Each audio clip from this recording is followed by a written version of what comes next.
নিয়মিত স্বাস্থ্য পরীক্ষার জন্য বিএনপির চেয়ারপারসন বেগম খালেদা জিয়াকে হাসপাতালে নেওয়া হয়েছে। বুধবার দিবাগত রাত ১টার দিকে তাকে রাজধানীর এভারকেয়ার হাসপাতালের উদ্দেশ্যে নেওয়া হয়। তিনি রাত ১টা ৪০ মিনিটে হাসপাতালে পৌঁছান।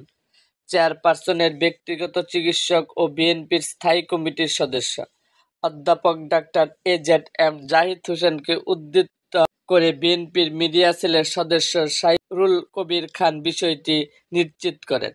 তিনি বলেন, নিয়মিত স্বাস্থ্য পরীক্ষার জন্য বিএনপির চেয়ারপারসন বেগম খালেদা জিয়াকে হাসপাতালে নেওয়া হয়েছে।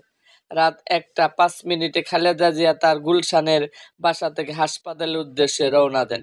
এর আগে গত ৭ই জুলাই দিবাগত রাতে গুলশানের বাসভবন ফিরোজায় বিএনপির চেয়ারপারসন অসুস্থ হয়ে পরে মেডিকেল বোর্ডের সিদ্ধান্ত মোতাবেক জরুরি ভিত্তিতে পরদিন ভোর ৪টা ৪৫ মিনিটে তাকে রাজধানীর এভারকেয়ার হাসপাতালে ভর্তি করানো হয়। এরপর ২১শে আগস্ট সন্ধ্যা ৭টায় হাসপাতাল থেকে তিনি বাসায় ফেরেন।